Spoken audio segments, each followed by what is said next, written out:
మీ personal interviews మరియు వ్యాపార ప్రకటనల కొరకు ఈ నెంబర్ని సంప్రదించండి.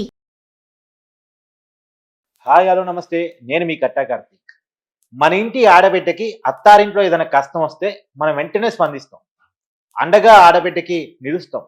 కానీ మంచు మోహన్ బాబు ఇంట్లో జరుగుతున్న వివాదంలో వాళ్ళు చెప్తున్నటువంటి ప్రచారం ప్రకారం వాళ్ళు లేపుతున్నటువంటి ప్రచారం ప్రకారం మౌనికానే వివాదాలకు కారణం, భూమా మౌనిక వల్లే ఈ గొడవలన్నీ వచ్చాయి, వాళ్ళ కుటుంబంలో చిచ్చు వచ్చిందని ఒక ప్రచారాన్ని అందరూ నడుపుతున్న నేపథ్యంలో మౌనికకి అండగా భూమా అఖిలప్రియ ఎందుకు ఉండటం లేదు, నోరు ఎందుకు మెదపటం లేదు? ఎందుకంటే భూమా నాగిరెడ్డిగా లేరు, చనిపోయారు. భూమా శోభా నాగిరెడ్డిగా లేరు, ఆమె చనిపోయి ఉన్నారు. సో తల్లి తండ్రి లేనప్పుడు అక్కే అన్నీ చూడాల్సిన పరిస్థితి ఉంది. ఒకప్పుడు అక్క చెల్లెలు చాలా బాగుండేవాళ్ళు. మరి ఎందుకు భూమా మౌనికకి ఇంత కష్టం వచ్చినా సరే అఖిలప్రియ స్పందించట్లేదు అని అందరూ చర్చించుకుంటున్నారు. దాని గురించి మనం మాట్లాడుకునే ప్రయత్నం చేద్దాం. మనతో ఉన్నారు సీనియర్ జర్నలిస్ట్, ప్రముఖ విశ్లేషకుడు డివి శ్రీనివాస్ గారు. సార్ నమస్కారం. నమస్తే సార్, మంచి మోహన్ బాబు కుటుంబంలో వివాదాలు మనం గత కొన్ని రోజులుగా చూస్తూ ఉన్నాం. ఈ వివాదాలకు కారణం భూమా మౌనిక అనే ప్రచారం కూడా వాళ్ళే చేస్తూ ఉన్నారు. ఈ సందర్భంలో భూమా అఖిలప్రియ ఇప్పుడు టీడీపీ ఎమ్మెల్యేగా ఉన్నారు, ఆలగడ్డ ప్రాంతంలో మాజీ మంత్రి కూడా. సో ఎందుకు ఆమె కనీసం నోరు మెదపడం లేదు? చెల్లికి కష్టం వస్తే ఇప్పుడు తల్లైనా తండ్రి అయినా ఆమె కదా. అంటే అక్కడ అన్నదమ్ముల మధ్య గొడవ, అన్నదమ్ముల మధ్య ఘర్షణ, విష్ణు మనోజ్. ఇక్కడ మరి అక్క చెల్లెల మధ్య కూడా ఉందంట. ఇక్కడ ఏంటి, ఇక్కడ కోల్డ్ వార్ జరుగుతోంది, అక్కడ డైరెక్ట్ వార్ అనా మీ ఉద్దేశం? ఇక్కడ ఇష్యూ ఏంటంటే భూమా కుటుంబం తల్లి తండ్రి ఇద్దరు లేరు. అదే కదా నిన్న మనోజ్ కూడా అన్నాడు. ఏది ఆ రోజు ఆ పరిస్థితుల్లో తను ప్రెగ్నెంట్ గా ఉంటే ఇవాళ వాళ్ళ తల్లిదండ్రి లేరు. మరి ఆ ప్రెగ్నెంట్ గా ఉన్నటువంటి మౌనికాని ఎక్కడికి తీసుకువెళ్ళాలి ఏంటి అనే ఉద్దేశంతో ఫామ్ హౌస్ లో ఇవాళ అమ్మా నాన్నే ఉన్నారు కాబట్టి మీరు అక్కడికి వెళ్ళండి. అన్న ఇటు దుబాయ్ షిఫ్ట్ అయిపోయాడు, ఇక్కడ లేడు, ఫ్యామిలీ కూడా అక్కడ పెట్టేశాడు అంటేనే నేను అక్కడికి వెళ్ళాను అన్నాడు. ఎవరు? మౌనికాని తీసుకొని. ఇప్పుడు ఇష్యూ ఏంటి, మొన్న కూడా ఎన్నికల ప్రచారంలో వీళ్ళు పాల్గొన్నారు. అవును, అఖిలప్రియ తరఫున అటు జగద్విఖ్యాత కానీ లేకపోతే మౌనిక కానీ పెళ్ళప్పుడు కూడా అఖిలప్రియ పెద్దరికం మరి మనం చూసిన నేపథ్యంలో అక్క చెల్లెళ్ళ మధ్య నీకు ఏ విధమైనటువంటి వివాదం ఉందని నేను అనుకోను. వాళ్ళు ఏంటంటే తల్లిదండ్రుల నుంచి వచ్చిన ఆస్తుల మీద మాకు ఆశలు లేవు, మేము వాటిని అనుభవించాలనో వాటిని ఖర్చు పెట్టాలన్న ఆలోచన లేదు, మా కాళ్ళ మీద మేము నిలబడాలి అనే ఉద్దేశంతోనే ఇటు మనోజ్ కానీ అటు మౌనిక కానీ ఇవాళ ఇతని సినిమాలు, ఆ అమ్మాయి ఏదో టాయ్స్ ఫ్యాక్టరీ ఏదో పెట్టుకోవటము, బొమ్మల తయారీలో తనకేదో కొంత అవగాహన ఉన్నట్టు, ఆ డ్రాయింగ్ స్కిల్స్ ఏవో ఉన్నాయి, అవన్నీ చేసేదో పెట్టుకున్నారు. ఇతనే కొంత పెట్టుబడులు ఇప్పించానని ఏదో చెప్పాడు. ఏది మనోజ్ మన చేసిన కామెంట్స్ కూడా. వాళ్ళ ఇష్యూ ఏంటంటే పెద్దరికంగా మౌనంగా ఉందా అఖిలప్రియ, గుమ్మనంగా వ్యవహరిస్తోందా? ఎందుకంటే వాళ్ళు మరి రోడ్డు ఎక్కారని మరి తను రోడ్డు ఎక్కలేదు, తన చెల్లిని ఎక్కించలేదు. భూమా కుటుంబం మామూలుగానే అక్కడ ఆళ్ళగడ్డ కావచ్చు, ఆ జిల్లాలో కావచ్చు, మనం చూసాం వాళ్ళకున్నటువంటి ఇది.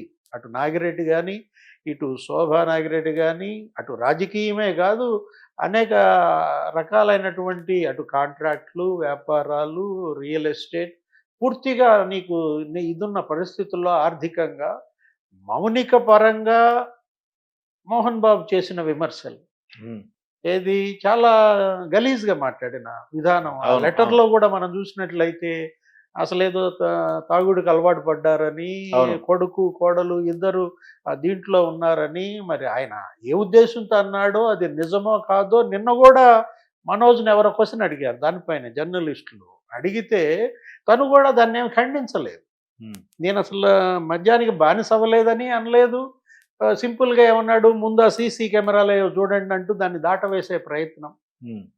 ఇప్పుడు ఇవాళ మోహన్ బాబు కుటుంబం మౌనికని టార్గెట్ చేసింది. అవును, నిజం చెప్పాలంటే మనోజ్ కన్నా కూడా వాళ్ళు మౌనిక. ఇక్కడ చర్చ ఉంది సార్, సొంత కొడుకుని అనలేక కోడనంటే బాగుంటుందనే కారణంతో కోడని టార్గెట్ చేశారు అనేది కూడా నడుస్తుంది. అది తప్పు, అది కరెక్ట్ కాదనమాట. వాళ్ళు కోరి చేసుకున్నారు, వాళ్ళిద్దరూ ప్రేమించి పెళ్లి చేసుకున్నారు. అవును, మనోజ్ మౌనిక కోరి చేసుకున్నారు, కానీ మోహన్ బాబుకి పెళ్ళే ఇష్టం లేదు అనేది అది కాదు అసలు, అది తప్పు అంటున్నాను.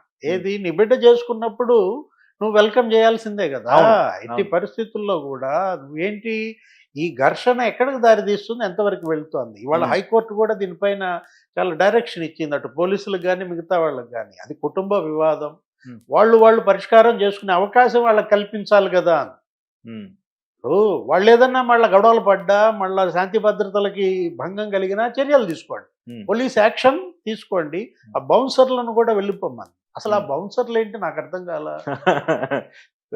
ఈ బౌన్సర్లు ఏంటి అసలు? ఈ బౌన్సర్లను అతని పక్కన ఒక 30 మంది బౌన్సర్లు, ఇతని పక్కన ఒక 40 మంది బౌన్సర్లు. ఏంటి ఈ యుద్ధం ఏంటి అంటే? ఇది ఎలా కనపడుతోంది మనకి? ఇంకా ఈ రకంగా బౌన్సర్లని మరి మర్డర్లకి వాటికి కూడా వాడతారా? దాడులకు వాడుతున్నప్పుడు ప్రొటెక్ట్ చేయటానిక బౌన్సర్లు ఉండేది, దాడులు చేయటానిక? అసలు ముందు వాళ్ళపైన కేసులు పెట్టాలి. ఆ రోజు అటుపక్క 40 మంది మీద, ఇటు పక్క 30 మంది పైన, అందరిపైన కేసులు పెట్టాలి. అసలు బౌన్సర్ నుండి కాపాడటానికా దాడులు చేయటానికి అనేది వాళ్ళు ఏంటి, మీ సెలబ్రిటీ విష్ణు సెలబ్రిటీ, లేకపోతే మోహన్ బాబు సెలబ్రిటీ, లేకపోతే ఇతనెవరు మనోజ్, ఎవరికి వాళ్ళు అతన్ని గాయపరచకుండా మీరు భద్రత కల్పించడమే తప్ప మీరు ఇతరులపై దాడికి వెళ్ళడం ఏంటి? ఇవాళ విష్ణు సహజంగా సార్ నాకు డౌట్ కూడా ఇక్కడ బౌన్సర్లు ఎందుకు పెట్టుకుంటారంటే పబ్లిక్ లైఫ్ లోకి వచ్చినప్పుడు జనం ఎగబడతారు కాబట్టి వాళ్ళు కంట్రోల్ ఒక్కసారి చేయడానికి. అంతే.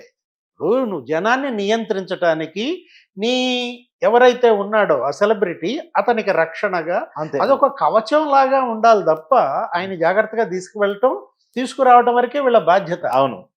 వీళ్ళు దాడి చేయటం మనం ఇంతవరకు అసలు ఎక్కడ చూడలేదన్నమాట. మోహన్ బాబు తరఫున మరి ఆయన బౌన్సర్లు వచ్చి విష్ణుని కొట్టడం ఏంటి? విష్ణు ఆ రోజు మనం చూసాం, అది విష్ణు కాదు, ఎవరు, మనోజ్. మనోజ్ ఆ రోజు మనం చూసాం హాస్పిటల్కి అతను ఎలా నడుచుకుంటూ వెళ్ళడం. తర్వాత అసలు మరి మోహన్ బాబు పైన దాడి జరిగిందని మరి ఆయన ఈ రోజు హాస్పిటల్లో ఇంకా 2 రోజులు ఉండాలంటున్నారు. ఆయన ఏదో తల మీద ఇక్కడ కంటి దగ్గర ఏదో కమిలిపోయిందని. అంటే ఏంటి, బౌన్సర్లు ఆయన్ని కూడా అటాక్ చేశారా? ఇప్పుడు జర్నలిస్ట్ పైన మోహన్ బాబు ఏ విధంగా మరి దాడికి మనం ఏదో TV9 వాళ్ళని అది పట్టుకుని అసలు దగ్గర దానిపైన ఇప్పుడు కేసు, హత్యా నేరం ఇవాళ దానిపైన పెడుతున్నారని వింటున్నాం. ఇది బరితే ఇది ఒక ఇదిగా మారిందన్నమాట. ఇప్పుడు అటు మంచు కుటుంబం కావచ్చు, ఇటు భూమా కుటుంబం కావచ్చు, వీళ్ళంతా పెద్దవాళ్ళు, ఆర్థికంగా ఉన్నటువంటి వాళ్ళు, వేల కోట్లకు పడగెత్తినటువంటి వాళ్ళు. ఆస్తులు ఎక్కువైతే వచ్చిన అనర్థమా? ప్రేమలు తగ్గిపోయాయా? వాళ్ళు మంచు లక్ష్మి ఏదో పీస్ అంటోంది, ఏంటి శాంతి మంత్రం ఏదో పెట్టింది ఆ ఇన్స్టాగ్రామ్లో, దాన్ని చక్కగా మౌనిక లైక్ కొట్టింది. అంటే లక్ష్మేమో పీస్ అంటోంది, మరి దానికి మౌనిక లైక్ కొట్టిందంటే నీకు అక్కడ చక్కగా మొత్తానికి ఏదో సర్దుకుంటోంది అన్నమాట. ఆడబిడ్డలు బాగున్నారు.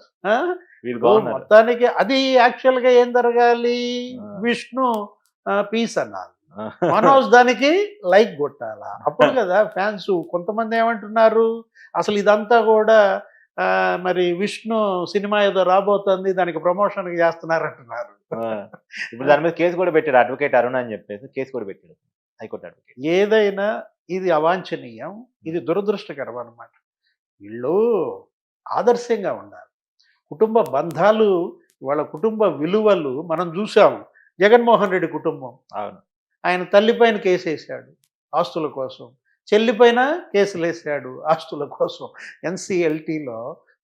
అసలు మీరు చెప్తున్నగా డౌట్ వస్తుంది సార్, జగన్ అంతే, జగన్తో కలిసి ఉండే వాళ్ళు కూడా అంతేనా ఏంది? ఇప్పుడు మోహన్ బాబు కూడా ఇప్పుడు జగన్తో కలిసి ఉన్నాడు కదా, కొద్దిగా బంధుత్వంలోనూ అదో ఇదో. కలిసి ఉండటం ఆయన కూడా కప్పుకున్నాడు కండవా, కప్పుకున్నాడు కదా. వైఎస్ఆర్ కాంగ్రెస్ పార్టీ సభ్యత్వం ఆయన కూడా తీసుకున్నాడు. వాళ్ళంతా అంతే ఉంటారా సార్? అంటే ఇవాళ అదే చర్చ. ఏది, ఒకవైపేమో మీరు మీ చుట్టూతో అనేక మంది అభిమానులు కావచ్చు, కార్యకర్తలు కావచ్చు, మీరు ఆదర్శంగా ఉండాల్సిన వాళ్ళు ఈ విధంగా మీ తల్లిపైనే కేసు, మీ చెల్లిపైనే కేసు జగన్మోహన్ రెడ్డి పెట్టడం కానీ, లేదు ఇక్కడ మనోజు విష్ణు కొట్లాడుకోవటం, అసలు తండ్రి పైనే దాడికి వెళ్ళడం, తండ్రి వచ్చి కొడుకును కొట్టడం. అవును, ఏం కుటుంబాలు రా భగవంతుడా అనుకుంటున్నారు. ఆస్తులు వద్దు, ఈ ప్రేమలు వద్దు అనుకుంటున్నారు. Thank you sir, thank you.